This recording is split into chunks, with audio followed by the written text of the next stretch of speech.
how many conference games could there be? Playoff allotment. Now there's revenue share and all the rest. How do you feel if college football moved to expand the regular season to more games so that there was equal conference games, more intra-conference games, more conference games? Well, I think when you look at college football, I think the NFL is the best. I mean, they're the best run organization in the league, probably. I mean, they're not just nationally relevant; they're internationally relevant. So, I never understand why we have different hash marks and all, but that's not your question. But I mean, they're able to monetize and capture like market share where there's not even market share. They're the best at it, and so. What does that league have? It has a commitment to parity. So, the best teams have the hardest schedule the next year. The worst teams have the best draft. Now, you can't bring that maybe over here. But, what do they have? Well, they have wild card games. They have great matchups. And so when I think about the issues we have, Commissioner Petitti's handling it.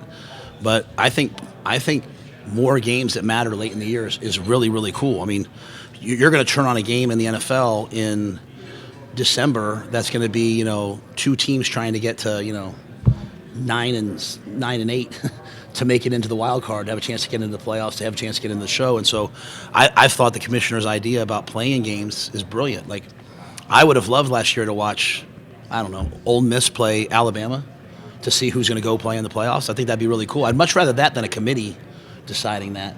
Not that I have anything against the committee. It's just, I'm still scorned from 1994 Penn State, probably, 93, 94. So it should be 97, 93, 94. I'm getting old. So I think the NFL, they recognize, hey, how do we make this game the most popular game? Every game matters down the stretch. It matters for seeding. It matters to get into the wild card. And so you're watching teams that have lower record. In college, we're used to the best teams being 11-1 and 10-2. If this was 3 years ago, Ohio State wouldn't have made it to the playoff when they lost to Michigan. Right, so I won the 14 playoff, right? So it's a different model. So I think it's brilliant. In terms of expanding the regular season, I hadn't ever thought of that. I just think all the leagues should play the same amount of conference games. I was in the Big 12, we played 9. Big 10, we played 9.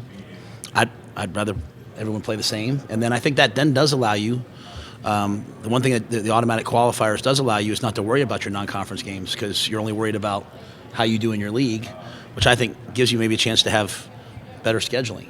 If you're going to get punished for playing a harder schedule than someone else, then that's that's not the way the NFL works. So I look at the NFL as the model and just try to extrapolate it back to college.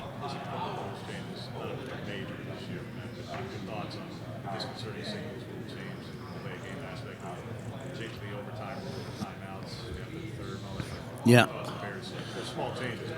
Well, I think the biggest one is, I think the Big Ten, I don't think, at least in the meetings I've been in, I don't think any of us are super thrilled with the delay of game. That's never really been a thing in the Big Ten. I think that's just a thing in a couple conferences and really a couple schools. And so, the Fanny injuries, so I would much prefer that they would have handled that differently, as opposed to now we have to worry about one of our kids, after they put the ball ready for play, he's hurt, he falls down. I mean, it's we haven't had that issue in the Big Ten, so it's just a rule change that I don't think any of us supported. I'm so sorry, I can't hear you.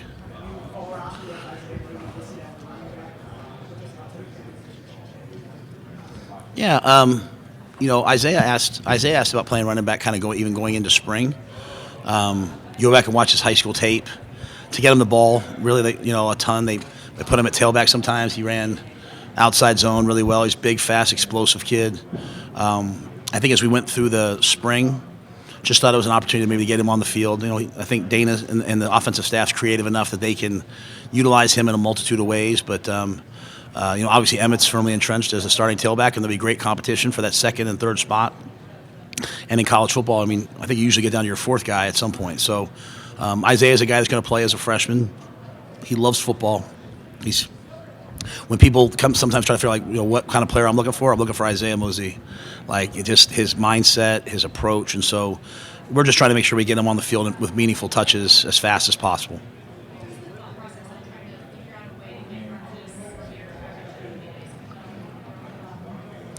Well, I want to bring seniors. They've put their time in the program.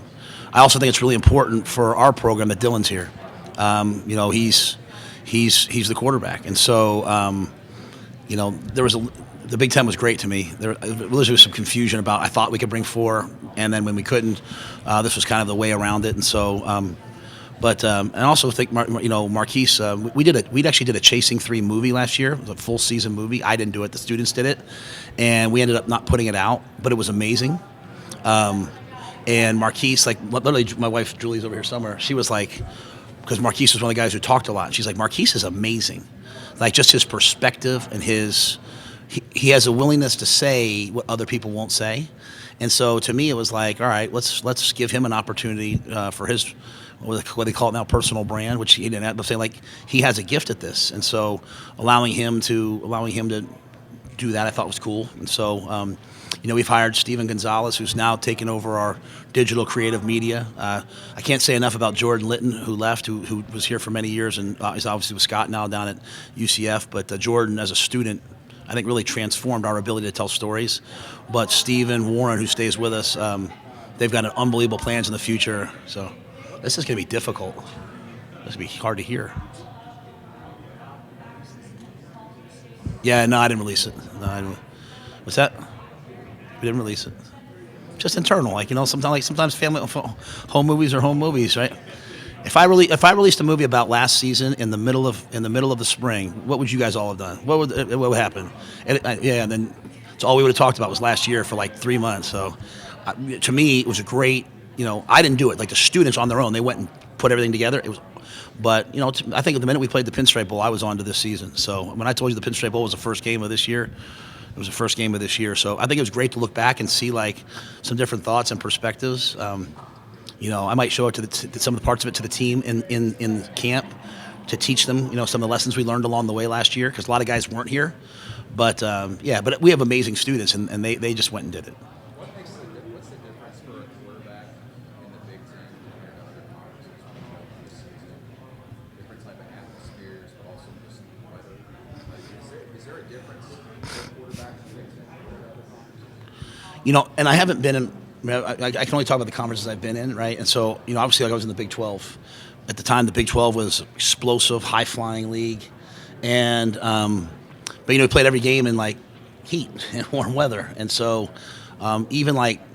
I know in my experience, like, talking to teams that play in cold weather, like, in the NFL, looking at their hand size, you go back to when, the Steelers drafted Kenny Pickett, there was a lot of conversation about his hand size, playing in that, like the ability to, when the elements hit, you have to have the ability to spin the ball. So it's not just your natural arm slot and all that stuff, it's the ability to affect the ball, and especially, the wind and all those things. And so if you want to play in Cleveland, if you want to play in those cities, typically you're looking for a guy with mechanics and a size that can play in those elements.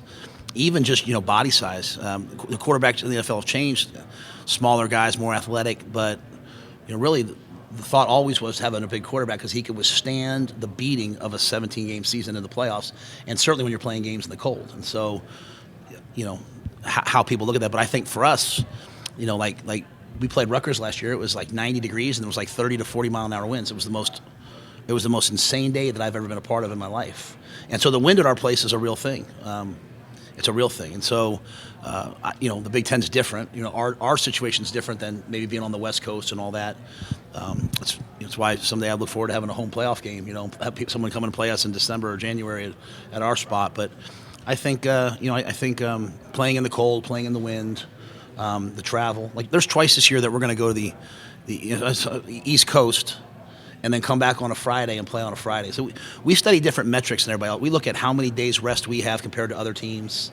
There's some teams in our league that are like, they've got plus days rest compared to the teams they play. Like this year again, we're a minus. We have less days rest than the teams we play. So we pay attention to all that because it affects like, your practice week, right? Like, so we're gonna go to Maryland, and we're gonna play Maryland. And we don't know what time that game is, and then we're going to fly back, and then we're going to fly to Minnesota on Friday. Like, that's a challenge physically. We're going to go to Penn State and play a night game at Penn State, probably a night game. And we're going to fly back and get back at 4 o'clock in the morning and then play Iowa.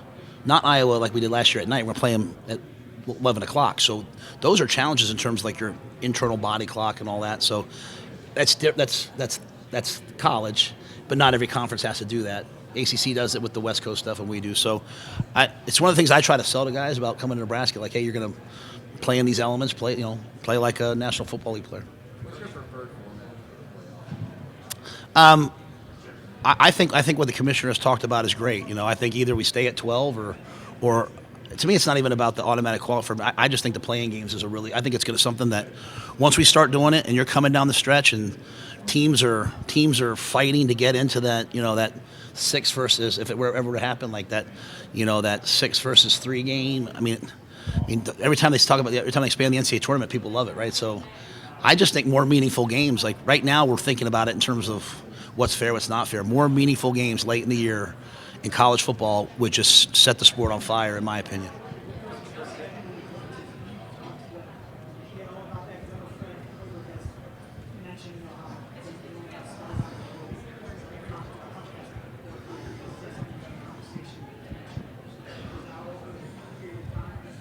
Yeah, I haven't gone to the league about the scheduling necessarily. I asked our league has tolerances. So some teams in our league, like, they have a tolerance that goes back many years. It says they can't play at night this time of year, that time of year. So we've started a new league. That affects us. Like, we have to play a Friday night. So this year we're playing a Thursday and 2 Fridays. I don't know if I necessarily love that. But it is what it is. I guess the position that we're in as a program was like, that's the furthest thing from what matters, because they're not going to change it for me, right? Like, if I go in and say, why are we playing on 2 Fridays?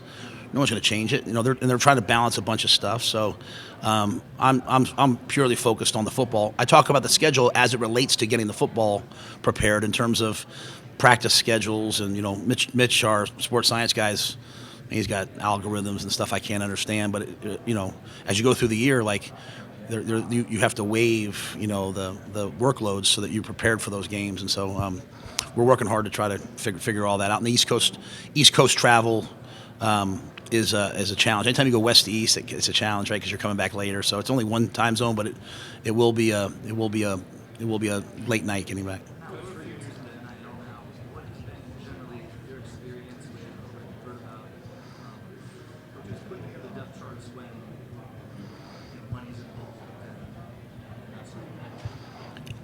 Just make sure you have.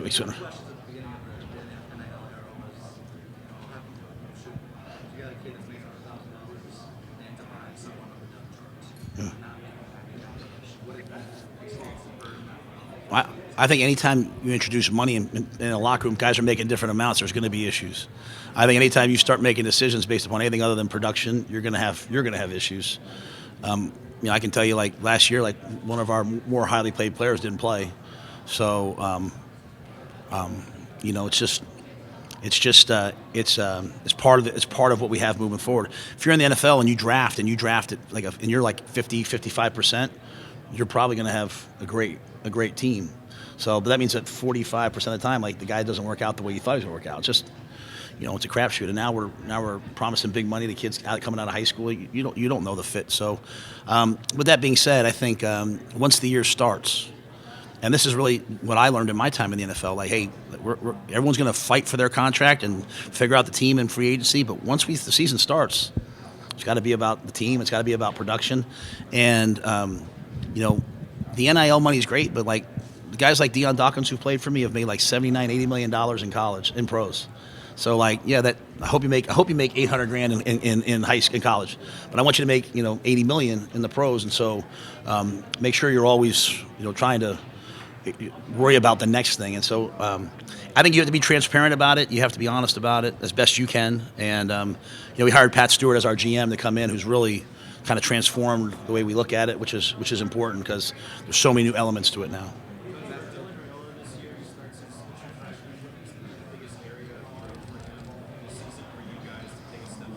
I thought Dylan played really well last year. I think anytime you have a guy play for the first time and go to be a sophomore, I think one of the hardest things, as I said in my thing, is like as a young quarterback is handling those adverse moments. The thing I love about Dylan is he always wanted the ball in his hands. He's never like shied away from that. He wants to go be the guy that wants to make the play. Like a lot of guys want to shoot a lot of shots, but they don't want to take the shot at the buzzer. You know, like who wants to take the shot at the buzzer? And that kid wants to take the shot at the buzzer. I think we have a new coordinator. The quarterback coach is the same. I think he feels very comfortable. I think purely, we got to like -2 last year. We have to be a team this year that leads the conference in not turning the ball over and taking the ball away. And most turnovers come from the quarterback position. So we have to protect for him better. We have to get open better. We have to have the right plays called. And then I think one of the changes you saw as the year went on last year is early in the year trying to make wow plays, trying to always make a play. And at the end of the year, like taking what it was given to him, checking the ball down. He had some real growth moments. Like we played Iowa. And as Coach Parker is one of the best coaches there is, he kept blitzing the back. And Dylan did a great job of making sure he was always protected. But he never had the back out in the route. And after the game, he was like, Coach, you told me one time that the first step for a quarterback is to make sure that they're protected. And then the second step for a quarterback when they really become a pro is they make sure the line picks up the blitz so they can get the back out and burn the blitz. And as we went into the Boston College game, something most people won't notice is he was flipping the protection when he saw the linebacker coming to make sure that he got the back out. And then in the spring, Butler's coming. Butler's the most competitive guy I've ever been around, so he's trying to bring these things at him. And Dylan's like checking and rechecking. So I just think the game within the game, he's doing so well. It'll manifest itself though. It won't be a wow play that ends up on ESPN. It'll be a check down, but he got the back out when people are trying to blitz him and play man. And so I think his command of those things, but his willingness to take the play that's there and not try to make too big of a play, are what will allow us to play championship football. I think it's been a great fit. They've been awesome. They've been great. I think they see each other. They see the game the same way. And one thing about Dana, I'm just going to say it over and over and over again because I think everyone sees Dana and they see like the old wild, what do they call it, the Red Bull, and like this guy's a grinder. He's a worker. Like he's in there all the time. If you don't know, if you're not detailed and you're not executing, you're not going to play. Doesn't care about going back to the question earlier. He doesn't care about how much money you make. He doesn't care about like how many plays you made last week. He cares about your preparation that week, and probably as a fault to me, that's the way I am on defense. And I've probably never been that way on offense because I'm probably more bent the other way. And so having a guy who sees it like me is really, really good.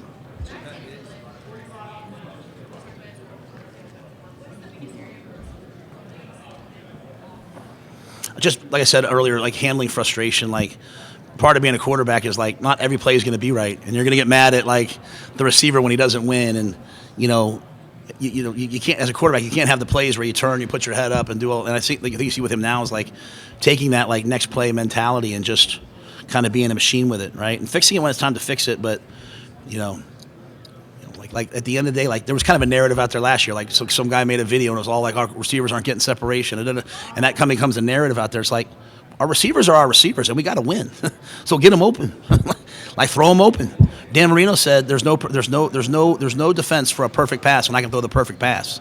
And so what I've seen from Dylan is like this spring is like, "Hey, I got the guys, I got the running backs, I got the tight ends. I need to get them up. We need to spend time together, and this is on me, man. I'm gonna own the result."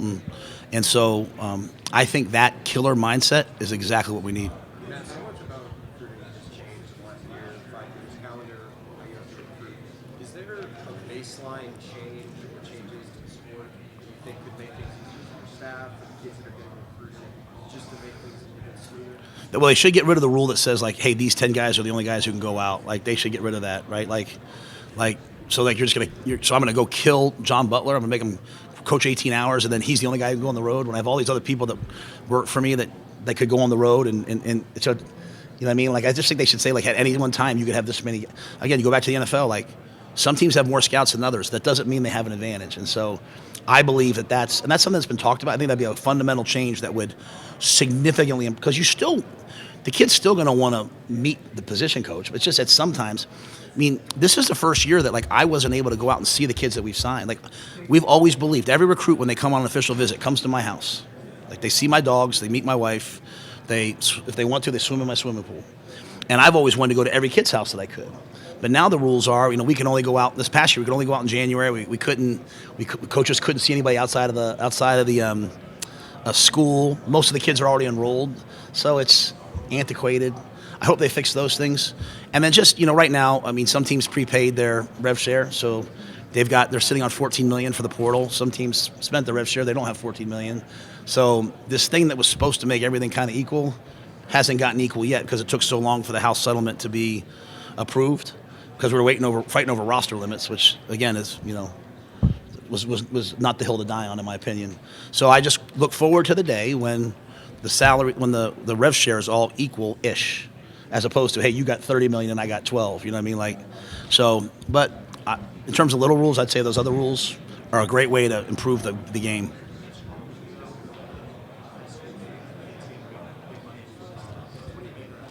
Before they say that again? Yeah, well, I was talking about them just coming in and getting paid. I know there's some schools that are giving big money to high school kids while they're in high school. Someone else is going to have to figure that one out. I mean, that's it's legal-ish now. So until they, at the end of the day, and everyone's trying to find an advantage, right? Until they legislate it, nothing will change. But I mean, they're working on it. I think they're making great progress. I'm sorry, Mitch. So sorry. Yeah. No. Yeah.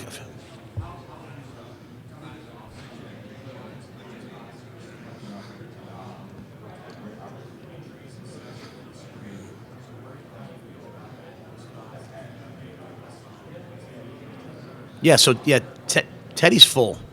Teddy's good to go. Turner's going to be a while still. Like I know he ran yesterday and felt good, but he's not there yet. So that will take some time, and that we knew. But on the offensive line, I'm trying to think of anybody else that's a pretty. Was that? Yeah, Gunner's full. Yeah, Gunner's back.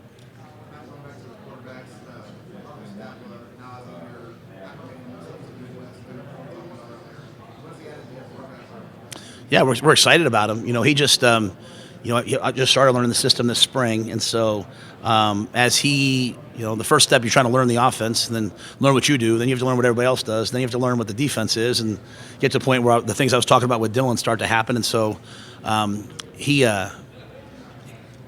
not there yet, but he's only been with us for a spring. So I'm looking forward to seeing him, what he's done this summer, because so much of the summer is you've done on your own, and then look forward to seeing him in the fall. But tremendous young talent, big arm, just needs some time.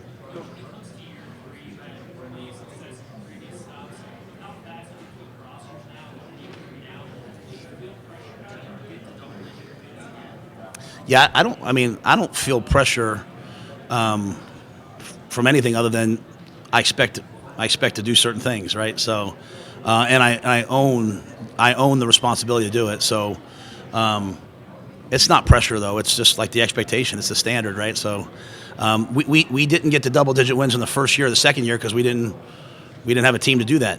But I think we're closer to having that now, and so I expect to be in that conversation.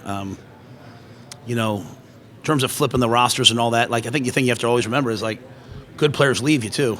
So it's not all just take. It's also you live. So there's a balance to it. But I really like what our staff did coming out of the bowl game. I love what we did in the portal. I love the way we were able to hold on to pretty much everybody in the spring portal. They added this new portal. I know we lost Jaden during that portal, but in terms of guys that were going to play, that were in the 53 as we call it, like we expected to play, we've been able to retain and build. So now I feel very confident that we just have to go play now. Coach, you heard. I'm sorry. I'll come right back to you. I'm sorry. A couple of those additions on the line similar. What do you think about that and how Yeah. Yes, the thing I love about Rocco's played at a high level. He's come in and he's bought into what we do. He's been so mature about that. He's been one of the guys, and I'm excited. He's a really good player. He's going to bring stability. And then Pritchett's got a tremendous talent, tremendous ability. Very excited to see him actually play. I think it's also really good for our guys who we haven't had a ton of success yet. They're like, are we good enough or not? When you bring guys in and like you can play with them and like they're the same as you, you're like, hey, I am a good player. And so, make no mistake, we have good players. But those guys really excited to watch what they do this year.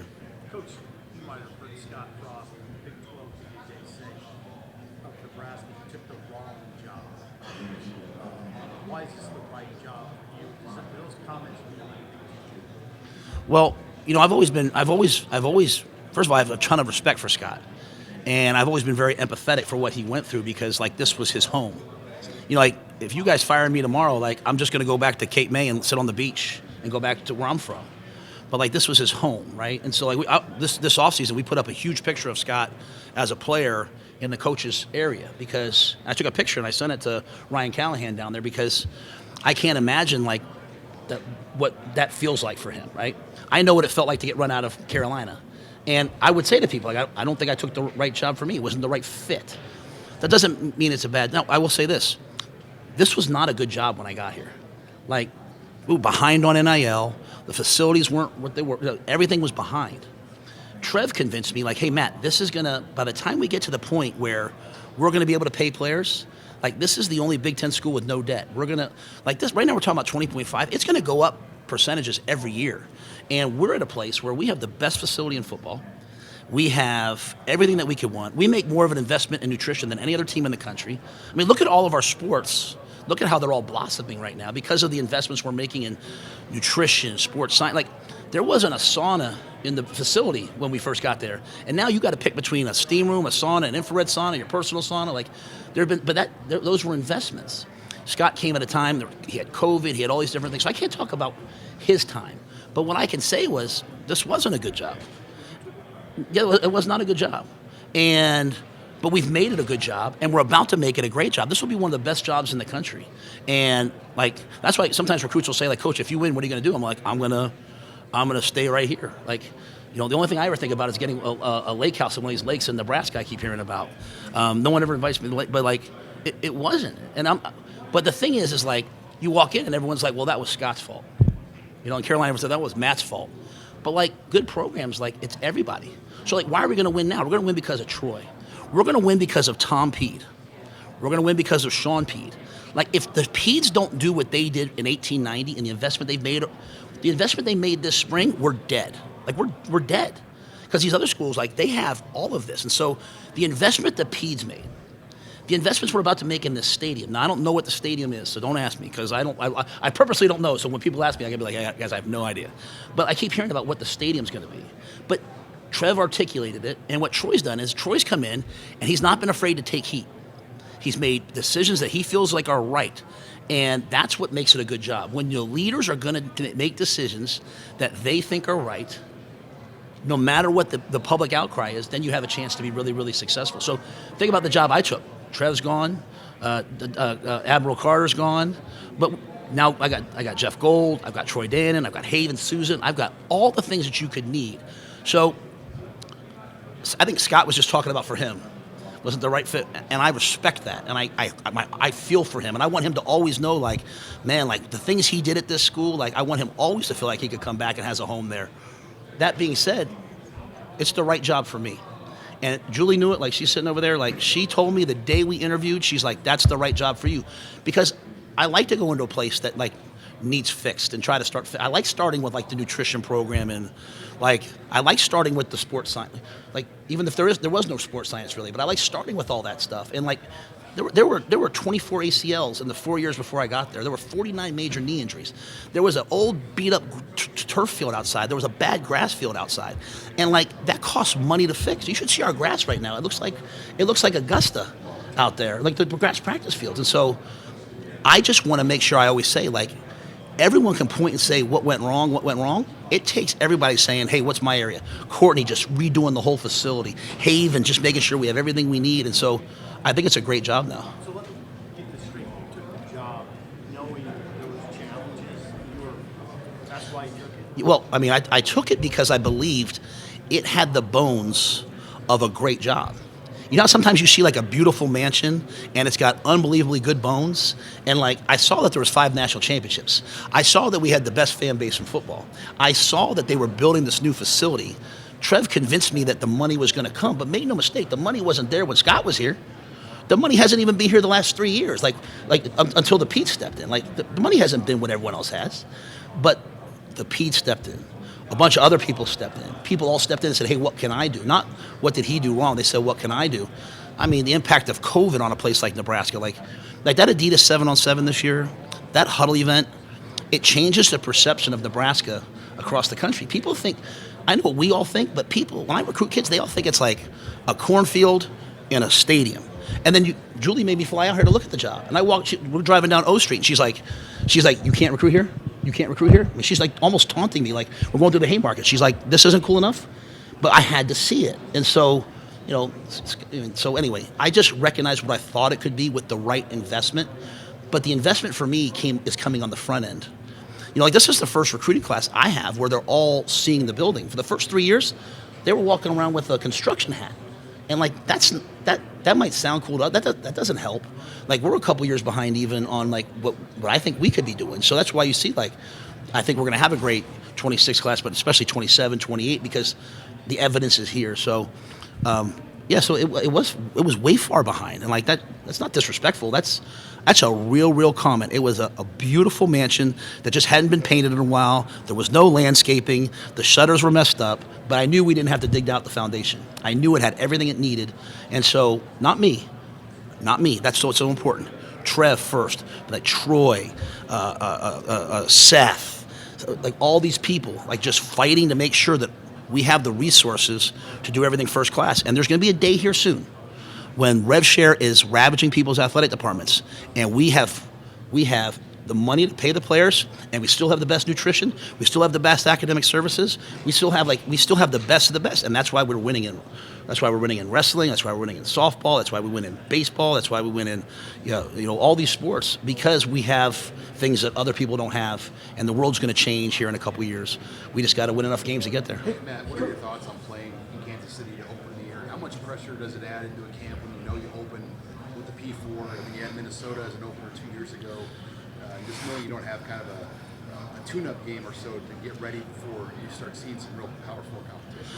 I think when people ask me, going back to the question, when people ask me about year 3, like the pressure, and me sometimes, like you'll hear me in press conferences, like, hey, like we're being really hard on this guy, like all that goes away. It's time to perform. And so that's what I think we need for camp. We need like urgency. We need intentionality. We need to know that like, hey, we're playing a good team, game 1. What I see is I walk by the offices and I see Marquise and I see Deshaun, I see Dylan, I see guys in there watching, Cincinnati tape from last year, and they know, right? They know this is what we need, and so I think it's great that we're playing in Kansas City. Kansas City has been an important area for us in recruiting. We've wanted to unlock that area. So it was a COVID game. So originally the thought was like add another game on the back end, a home game, and I encouraged Trev at the time to make it a neutral site. I wanted either St. Louis or Kansas City. We couldn't get it done. Went to Indianapolis, and then Troy, Haven, all these guys came in. They got it done where we were able to go to Kansas City, and I think it's going to be great. Now, 8 o'clock at night it's a lot for me, an old guy like me, but it lets us start a couple days earlier. It gives us a couple days afterwards to heal. But I think there's going to be no pressure. There's going to be a standard that we have to play at each and every game. We can't have the highs and lows. Like, what have we done in the first couple of years? We've won the games that the non-conference games, the games you're supposed to win. I think now, you've got to play the same way every week, and we can't be this up and down roller coaster that comes from emotion, that comes from us listening to the outside noise. It's got to be, hey, this is our standard. We own the results. That's really the next step in year 3. But I do think it's a cool thing. I know what everyone in Nebraska sees about Nebraska. When we play games like Colorado, when we play games like that at home and they're national games, it's so good for our brand because these kids see it. Like, there's not many environments like Memorial Stadium. There's not many environments like our light show. So having as many night games, having as many things like that, and having the whole country see them, that's what takes this program from good to great.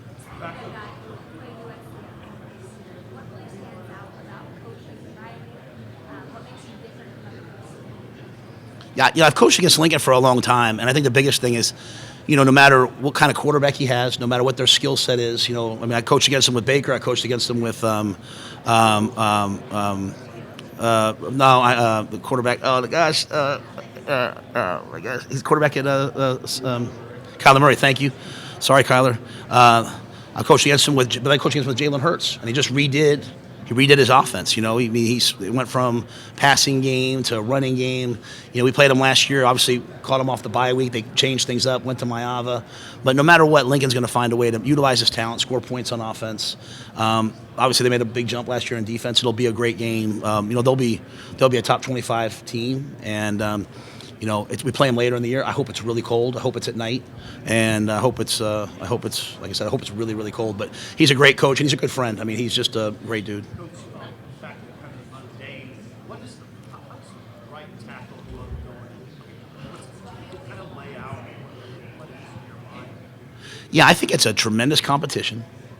I think really across the line, like we can sit here and say this. I think there's gonna be a lot of competition. We have a lot of guys who played a lot of football.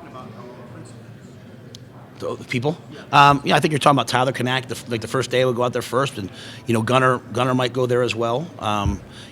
Teddy's a guy that can swing on both sides. So I think you have a bunch of guys that have played, and so it's going to be one of those deals. It's going to come down to like day by day, like if we show up, we take a test. Like whoever does best on the test probably goes out there first. But it's not going to be an emotional thing. It's going to be like just more consistent and. Having good players and having depth, I think, is really, really important. We don't, as even last year, you saw like Turner went down. We had to put Gunner in. Gunner played great. Now Gunner's hurt. So just having a bunch of depth, and I think we have a bunch of young players, we feel good about. So, but I think those are the main guys going into. Is that race more wide open than the other ones on the line? Yeah, I mean, I think Justin Evans is going to be an all Big Ten caliber center. I think he's fantastic. Obviously we brought Henry here. I think Henry hit his stride in the middle of last year. People forget he was hurt during camp, and I think Henry, he's a guy like the weight room and all that. He's really come into his own. Rocco's played a ton of football. Pritchett's played a ton of football, but I wouldn't sit here and say that he's guaranteed that. I think other guys are going to battle with him. Teddy's played a lot of football too. Turner's coming back, but I think. We're always looking for 8, and if we can get 10 that we trust, then we feel great about it. I mean, Gunner's a guy, he can start at left tackle, he can start at center. Like, that's how good of a football player he is. A year of development, you hurt your shoulder, you're in the weight room or the training room every morning at 6 a.m. It's miserable, but you do develop, and so physically. So I'm excited to see where he's at. Carter Nelson's full go. Yeah, he better be. They told me he was, but he's full go right now. So I'm sure the doctors will want to be, smart with him early in camp. But like Markway's full go, he's full go. So Carter's Carter obviously played receiver last year. We made the transition with him over, and so I think he'll be good.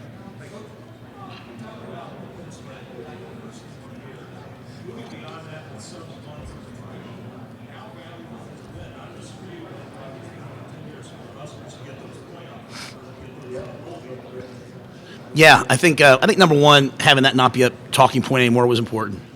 I think the best thing we can do at Nebraska is not talk about anything that happened before today and talk about tomorrow, right, or today, right? I think that's just the best thing we can do is just move forward in everything, good and bad.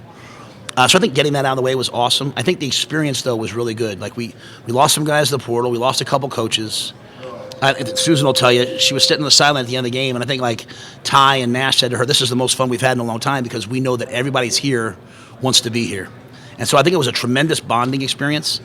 It wasn't the traditional bowl. I've had a lot of people say I wish we'd gone. It was great for our team because we were in buses together. We were, we went to the 9/11 memorial and that somber experience. Even though a lot of guys weren't really, no one but like Ty was alive at that point. But having moments like that, I think, really brought the team together. And it's I've been a coach for a while, assistant. It's the only time I've ever not had a disciplinary incident with a player. Not one player late. And you're talking about New York City. You're talking about Marquise is smiling. He must have been late and tried to hide it, but someone let him off the hook. But so I just think that was a really good experience for our players. And then the practices, to your point, and now you can practice with freshmen. So TJ Lateef shows up and he starts spinning the ball. This kid's from California. He's throwing the ball in the snow at Fordham. And I'm like, man, this kid can spin it. He can really spin it. So I thought all of that was really important to us too.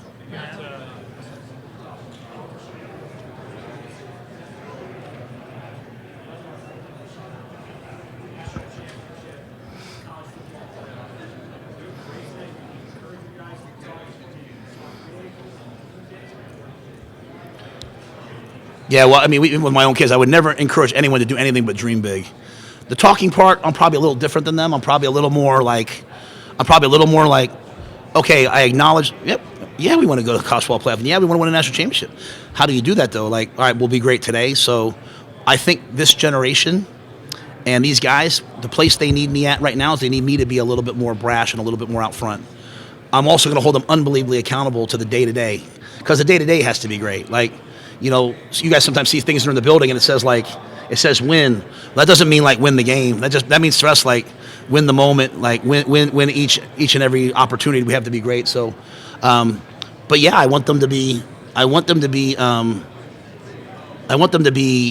dream big. I mean, I think that's one of the problems we have is like we dream too small. But you know, we went to dinner last night,